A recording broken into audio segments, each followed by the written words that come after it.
오늘 말씀의 제목 한번 따라해 볼까요? 오직 주의 교훈과 훈계로. 우리가 어린이 주일을 맞이하면서 어린이들뿐만 아니라 청년을 포함한 우리의 다음 세대를 어떻게 부모로서 신앙을 가진 부모로서 잘 그들을 선대하고 또 양육해 갈 것인가, 또 그들을 지지할 것인가에 대해서 오늘 성경 말씀을 통해 배우기를 원합니다. 오늘 성경은 첫 번째로 자녀의 소유권이 주님께 있다라고 말씀합니다. 한번 따라해 볼까요? 자녀의 소유권이 주님께 있습니다. 그래서 오늘 본문에서 우리가 어렵지 않게 발견할 수 있습니다. 에베소서 6장 4절을 한번 보십시다. 또 아비들아, 너희 자녀를 노엽게 하지 말고 오직 주의 교훈과 훈계로 양육하라. 제가 강세를 주어서 읽은 부분이 오늘 첫 번째로 중요한 우리의 관심을 던져야 될 부분입니다. 이 부분을 다시 비교해서 본다면 너희 자녀와 주의 교훈과 훈계로 양육이 대꾸를 이루고 있습니다. Your children과 the discipline and instruction of the Lord가 대꾸를 이루고 있어요. 너의와 너희와 그리고 주님의가 대꾸를 이루고 있죠. 헬라말로 보면 휘몬, 너희라는 인칭 대명사와 주님의라고 하는 큐리우라는 이 명사가 대꾸를 이루고 있습니다. 분명히 우리가 낳은 자녀입니다. 나의 피를 물려받았고, 그리고 어머니들 경우는 내 몸속에서 10달을 키운 자녀이고 내 젖을 물리고 애지중지 키운 내 자녀이지만 오늘 성경은 뭐라고 말씀하고 있냐면 주의 교훈과 훈계로 양육하라라고 말합니다. 그 이유는 무엇일까요? 소유권이 내게 있지 않고 주님께 있다는 것이죠. 그래서 주의 교훈과 훈계로 양육하라고 말씀하고 있는 거죠. 그럼 우리는 무엇일까요? 우리는 자녀에 대해서 누구일까요? 우리는 하나님께 자녀를 맡은 청지기입니다. 우리는 청지기로서 잠시 맡아서 키우고 그리고 그들을 독립시켜야 될 책임이 있는 하나님의 종들로서 부모의 역할을 하고 있는 거죠. 절대로 우리가 우리 자녀들의 인생의 주인이지 않습니다. 주님이 주인이십니다. 여러분의 자녀가 잘 될 때 주님께 영광을 돌리며 그의 인생을 이끌어 주심을 감사하고, 여러분의 자녀가 고난에 봉착하게 될 때 너무 안타까워하지 마십시오. 조바심을 피우지 마십시오. 우리 주님의 손 안에 있는 자녀는 주님께서 책임져 주실 것이기 때문에 우리는 기도하면서 그 시간을 믿음으로 감당하며 자녀를 격려하며 감당할 수 있기를 주님의 이름으로 축복합니다. 몇 주 전 제가 여러 차례 말씀드렸던 저의 평생의 사랑의 빚을 저에게 지게 만들어 주신 정말 훌륭하신 주일학교 선생님이 세상을 떠나셨습니다. 하나님 나라에 가셨습니다. 이 선생님과 저는 3번의 에피소드가 있습니다. 1968년도 제가 처음 교회 나갔을 때 선생님이 저를 맞아주셨고 주기도문과 사도신경을 가르쳐 주셨으며 암송케 해주셨습니다. 두 번째 에피소드는 1969년에 제가 교통사고가 났을 때 초등학교 2학년 때였습니다. 아버님이 근무하시던 약구 건너편에 있는 병참학교에 가서 아이들과 놀다가 저녁 때가 되어서 길을 건너오다가 택시에 치여서 대퇴부 골절이라는 중상을 입게 되었습니다. 무려 병원에 6개월 입원을 하게 되었죠. 그래도 하나님 은혜로 이 다리로 제가 건강하게 지금까지 살아올 수 있었던 건 정말 놀라운 은총입니다. 그때 대전 선병원이라는 정형외과에 제가 입원해 있을 때 이 선생님께서 찾아오셨어요. 저에게 2권의 어린이 신앙 도서를 선물로 주셨습니다. 어린이 철로 역정과 하늘나라 이야기. 하늘나라 이야기는 어린 소녀가 그네를 타는 이 장면만 기억나고 기억이 안 납니다. 그러나 어린이 철로 역정은 많은 대목이 기억납니다. 그중에 가장 인상적인 장면은 기독도, 지금 번역은 크리스천으로 번역되어 있는데요. 이 크리스천이 무거운 짐을 어깨에 걸머매고 골고다로 올라갑니다. 십자가 앞에 섰을 때 부활하신 주님의 광채가 비추면서 이 사람의 등에 메어있던 그 무거운 짐이 풀어지고 저 계단 아래로 떨어지는 그 장면. 50년이 지났지만 아직도 이 장면이 제 머릿속에 남아있어요. 저는 그때 느꼈어요. 예수님이 사람의 죄를 속죄하시는 분이구나. 이 책을 주신 분이 바로 이 박순경 선생님, 박순경 권사님이세요. 두 번째 에피소드죠. 세 번째 에피소드는 1971년도에 제 아버님이 돌아가셨는데 제가 굉장히 상심을 했습니다. 제가 외아들이고 사랑을 많이 받았기 때문에요. 아버님의 부재는 정말 저한테 고통스러운 순간이었죠. 그래서 모든 것이 싫었고 교회도 안 나가게 되었어요. 이때 매주일마다 12달, 1년 12달 찾아오신 박순경 선생님. 본인이 못 오시면 아들, 막내 아들인 제 친구를 보내셔서 저를 찾으셨어요. 제가 1년을 버티다가 저도 사람이기 때문에 너무 미안해가지고 1년 만에 교회를 다시 찾게 됩니다. 여러분 아십니까? 여러분의 담임 목사가 1년을 교회에 빠진 장기 결석자 출신이라는 사실을. 너무 미안한 거예요. 그래서 나갔는데 그때 은혜를 받고, 그리고 고등학교 2학년 말에는 목사의 소명을 받고 오늘 이 자리까지 서 있는 거죠. 제 생에 잊을 수 없는 선생님이시죠. 최근에 돌아가셨어요. 우리 교회 주일학교 선생님들 가운데도 아버지 돌아가시거나 부모가 이혼하거나 경제적으로 어려운 집의 아들과 딸들, 오랫동안 빠지는 자녀들을 포기하지 않고 그들을 주께로 인도할 수 있기를 바랍니다. 제2, 제3의 박순규가 될 겁니다. 저는 입관 예배에 참여해서 조사를 하면서 지금의 얘기 3번의 에피소드를 말씀드렸어요. 그러면서 이 말을 덧붙였어요. 쉰들러 리스트라고 하는 영화에 보면 2차 세계대전 당시 나치의 히틀러가 유태인들을 무차별 살해할 때 쉰들러, 오스카 쉰들러라는 범랑 공장, 범랑 그릇을 만드는 공장의 사장이었던 오스카 쉰들러는 이 사람들을 살리기 위해서 나치 군인들에게 돈을 주면서 한 사람씩 살려내죠. 그리고 자기의 직원으로 쓰게 되죠. 무려 이 사람이 살린 유태인이 1100명이 넘습니다. 굉장한 거죠. 전쟁이 끝났을 때 오스카 쉰들러와 1100명의 직원들은 헤어지게 되죠. 이때 유태인들은 너무나 고마워가지고 금반지를 만들어줍니다. 포로처럼 사는 그들에게 금이 어디 있었겠어요? 소중한 자기의 치아를 뽑습니다. 그리고 치아를 덮고 있는 금을 모두 모아가지고 금반지를 만들어 드린 거예요. 그리고 금반지 안에는 탈무드에 이 문장을 새겨두었습니다. Whoever saves one life saves the world entire. 한 생명을 구하는 사람은 누구든지 전 세계를 구하는 것이다.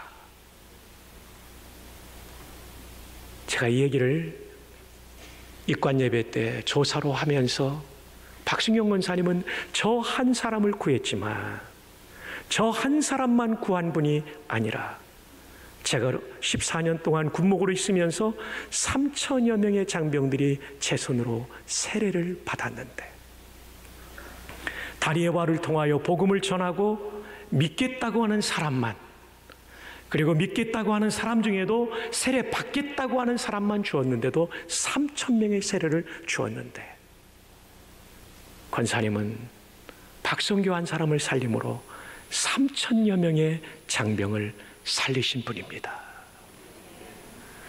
여러분 3,000명을 살렸다고 했는데도 아멘이 이렇게 없어요. 그리고 오늘의 부전교회라고 하는 교회를 섬기는 목회자를 살린 분이십니다. 이 이야기를 전할 때 유족들께서 깊은 위로를 받으시는 것을 보게 되었습니다. 여러분, 전도, 또는 장기 결석자를 살리는 일은 너무나 소중한 일입니다. 여러분이 살린 한 사람을 통하여 그의 가문 또는 그가 더 많은 사람을 살리는 인물로 쓰임받을 수 있기 때문입니다. 우리 모두가 코로나로 인해 지쳐 나오지 못하고 있는 우리의 성도들을 살려냅시다. 주일학교 제자들을 살려냅시다. 청년들을 살려냅시다. 그리고 예수 믿지 않고 살다가 예수 없이 살다가 예수 없이 죽어 지옥 갈 사람들을 건져낼 수 있기를 바랍니다. 여러분이 살린 그 한 사람이 수많은 사람을 살리는 놀라운 열매를 거두게 될 것입니다. 입관 예배가 마쳐진 다음에 권사님에게는 모두 7명의 아들이 있는데, 큰 형님, 제 친구는 막내니까 막내와 제가 친구고, 큰 형님 목사님이 이렇게 저와 얘기하는 가운데 이런 말씀을 해주셨어요. 우리 어머님은 24살의 젊은 나이에 아들 5이 있는 집에 시집 오셨습니다. 그런데 어머님은 사별한 남편, 그리고 엄마를 잃은, 엄마가 먼저 세상을 떠난 5명의 아들들, 그 가족을 이끌면서 한 번도 본인이 낳은 2 아들과 먼저 부인이 낳은 5 아들을 차별하지 않았습니다. 그래서 우리는 지금껏 수십 년 동안 우애가 깊은 형제들이 될 수 있었습니다. 70일 넘은 제가 지금도 어머니를 엄마라고 부르고 있습니다. 이것은 어머님의 사랑과 기도를 먹고 자랐기 때문이죠. 그러면서 이런 얘기를 하더라고요. 어머님이 시집 올 때 24살이셨고 본인이 어머님을 처음 만날 때가 9살이었는데 옛날에는 새엄마에 대한 왜 그런 감정들이 있잖아요. 자꾸 엄마를 거부하고 속썩이고 일탈을 하게 됐답니다. 근데 그때마다 이 박순경 선생님은 대전중앙교회 새벽 예배에 나가서 새벽 예배의 모든 공식적 순서가 마치면 개인 기도로 들어가는데 어디로 올라가시냐면 종탑 꼭대기로 올라가신대요. 처음에는 작게 기도하다가 20대 젊은 부인이 아들 5이 있는 집에 와서 얼마나 마음고생이 많겠어요. 특별히 장남이 마음고생을 시키니까 작게 기도하다가 나중에는 푹 받쳐서 크게 기도한대요. 하나님, 경상도 분이시거든요. 이름이, 큰아드님이 홍근인데 홍근이라고 발음하지 않잖아요. 경상도 분들은 홍근이 좀 살려주이소. 홍근이 좀 하나님 만나주이소. 홍근이 좀 사람 되게 해주이소. 소리를 지르니까 새벽기도 마치고 가는 장로님들이 다 들은 거예요. 그래서 홍근이를 만날 때마다 니 좀 사람 좀 돼야 되겠다. 네 엄마가 얼마나 기도하는지 모른다. 처음에는 이것조차도 거부감이 됐는데 어느 순간 하나님이 은혜를 주시더래요. 그래서 이 형님이 하나님께로 돌아오고 어머니 말씀을 잘 듣는, 엄마 말씀을 잘 듣는 아들이 되고 소명을 받고 목사님이 되었는데요.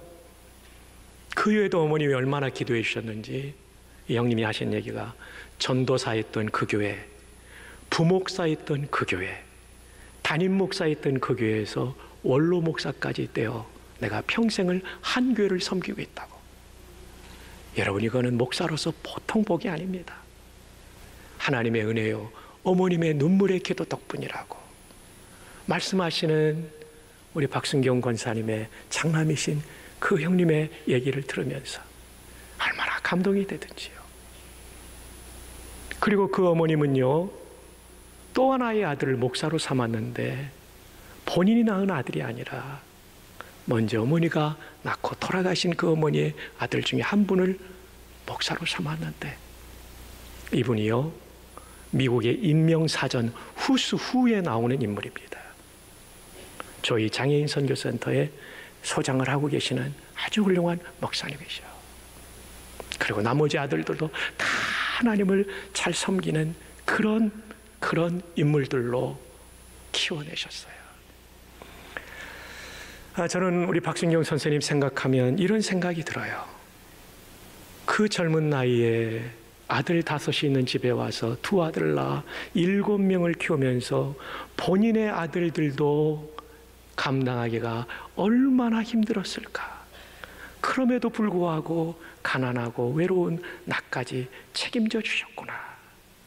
이 생각을 하니까요, 가슴이 울컥하는 감동이 제 마음에 밀려옵니다. 우리 가운데도 재혼한 부부들이 더러 계십니다. 그래서 부인이 데려온 자녀도 있고 남편이 데려온 자녀도 있을 거예요. 여러분들에게 부탁합니다. 박순경 선생님처럼 차별 없이 그 자녀들을 대해 주시기 바랍니다. 왜냐하면 그 자녀도, 재혼을 통해서 만난 자녀도 하나님이 여러분에게 맡겨주신 자녀며 여러분들은 그 자녀들에 대해서도 청지기이기 때문입니다. 박 권사님은 정말 훌륭한 권사님이셨어요. 아주 곱고 이쁜 선생님, 키도 크지 않은 분이셨는데 제가 생각하면 영적 거인이었다 생각됩니다. 한번 따라할까요? 나의 자녀는 나의 소유가 아니라 주님의 소유입니다. 한 번만 더요. 나는 청지기입니다. 이걸 꼭 기억하십시오. 그럼 2번째로 어떻게 우리가 키워야 될까요? 2번째로 주님의 교훈과 훈계로 가르쳐야 합니다. 주님의 교훈과 훈계로 가르치기 전에 조심해야 될 것이 있어요. 에베소 6장 4절을 보면 또 아비들아 너희 자녀를 어떻게 하지 말고 노엽게 하지 말고. 노엽게 하지 말고가 무슨 뜻입니까? 화나게 하지 말라는 거죠. 화나게 하지 마라. 화나게 하면요, 신앙 교육이 전달이 안 돼요. 내 사랑도 전달이 안 되고 하나님 사랑도 전달이 안 되고 바르게 살아갈 지침도 전달되지 않는 장애물 설치하는 거예요. 장벽을 쌓는 것과 같은 것이죠. 그러므로 자녀들을 화나게 하지 않는 게 얼마나 중요한지 모릅니다. 자녀들을 무시하지 마십시오. 함부로 말하지 마십시오. 애칭이라 할지라도 자녀를 자꾸 낮추는, 깎아내리는 그런 말 하면 안 돼요. 뚱띵이 이런 말 하면 안 됩니다. 사내 아이들한테 겁장이 이런 말 하면 자존심 상하는 거죠. 애칭이라도 자존심 상하는 말을 하지 않도록 해야 됩니다. 뿐만 아니라 아이들이 제일 싫어하는 게 엄마 친구 아이들입니다. 엄마 친구 아들 있잖아, 엄마 친구 딸 있잖아, 걔 이거 이번에 이렇게 했대. 여러분, 그건 정말 안 좋은 겁니다. 저도 이제 이 나이쯤 먹고 보니까 인간 이해가 좀 더 깊어지더라고요. 그래서 성도님들의 다양한 기질과 삶의 방식이 조금 더 수용할 수 있어요. 제가 40대 담임 목사가 되었을 때는 부목사님들을 보면 참 마땅치 않은 게 많았어요. 근데 지금쯤 되니까요, 저 목사님은 이게 장점이고 저게 단점이지. 제가 부목사님을 사랑하게 되더라니까요. 아멘들을 별로 안 하시는데요. 그리고 젊은 부목사님은 전부 제 아들, 딸 뻘이에요. 이제는 아비의 심정을 가지게 되더라고요. 그래서 그 부족한 부분은 내가 잘 보완해줘서 이 부목사님 훌륭한 한국교회 지도자가 돼야지, 이런 마음을 가지게 되는 거죠. 노엽게 하면, 화나게 하면 안 됩니다. 사람은 다 다릅니다. 여러분의 뱃속에서 태어난 아이라 할지라도 그 기질이 다 다릅니다. 그 기질을 존중하십시오. 옆집 아이와 절대로 비교하지 마십시오. 옆집 아이와 다른 아주 특별한 존재로 하나님께서 여러분의 자녀를 만드셨습니다. 아멘. 이 시각이 매우 중요합니다. 자녀들의 미래에 대해서 너무 조바심을 가지지 마십시오. 어떤 식물은 1년에 열매를 내지만 어떤 식물은, 또 나무는 5년, 10년 만에 열매를 거두기도 해요. 어떤 건물은 6개월 만에 지어지지만 이 건물 같은 경우는 시공 기간만 3년 6개월이 걸렸던 거죠. 여러분의 자녀의 미래에 대해서 너무 불안해하지 마시고 그 자녀의 주인 되시는 하나님을 의지하며 기도하며 격려하는 부모님들이 될 수 있기를 주님의 이름으로 축복합니다. 자, 노엽게 하지 않는 게 중요한데 그 다음 뭡니까? 6장 4절 하반절에 오직 주의 교훈과 훈계로 양육하라. 교훈과 훈계, 한마디로 말하면 성경으로 양육하라는 거죠. 여러분의 세속적 가치관이 아니라 여러분의 가정의 문화가 아니라 그보다 더 중요한 성경으로 자녀들을 양육하고 대할 수 있기를 바랍니다. 송월타월 박병대 회장님과 함께 식사하면서 제가 수년 전에 물어본 적이 있었어요. 박 집사님의 신앙의 비밀은 무엇입니까? 주저없이 아버님 박찬수 장로님, 우리 부전교회 원로 장로님이셨죠. 아버님 박찬수 장로님께서 성경 읽을 것을 아들에게 권했다는 겁니다. 그러면서도 하루에 한 번은 빠짐없이 다른 성경을 읽지만 한 번은 빠짐없이 잠언을 읽어라. 잠언을 읽으면 하나님을 경외하는 법과 대인관계도 사업도 배우게 된다. 이 말씀에 순종해서 평생 성경 읽고 잠언을 읽었더래요. 그러더니 어떠한 상황에서도 내 마음을 절제할 수 있는 인격이 만들어지게 되었고 사업을 하면서 만나는 모든 사람들과의 관계에 원만함을 이룰 수 있었고 그리고 사업에 대한 통찰력, 인사이트를 잠언을 통해 얻었습니다. 이것이 내 신앙의 비밀입니다. 저는 그제서야 박병대 집사님을 이해하게 됐고 송월이 계속해서 하나님의 기업으로 쓰임받는 이유를 알게 되었습니다. 사랑하는 여러분, 여러분의 자녀들이 성경 읽는 자녀들 되게 하십시오. 이것이 여러분이 줄 수 있는 최고의 교육이며 유산이 될 것입니다. 말씀을 맺습니다. 오늘 말씀은 두 가지 포인트입니다. 첫 번째, 내 자녀는 나의 소유가 아니라 하나님의 소유다. 이거 우리 꼭 기억하십시오. 하나님보다 먼저 기뻐하지 말고 하나님보다 먼저 안타까워하지 마십시오. 그리고 하나님께서 일하실 자녀의 미래를 꿈꾸며 기도하십시오. 두 번째, 오직 성경으로 자녀들을 양육하고 자녀들이 성경의 사람이 되도록 가르치십시오. 그럼 여러분의 자녀손들은 이 시대를 새롭게 할 인물, 아니 더 중요한 하나님을 영화롭게 하고 본인 자신도 보람 있는 인생, 수많은 이웃들에게, 인류에게 유익을 끼치는 인물이 될 것입니다. 이렇게 하실 수 있기를 주님의 이름으로 축복합니다.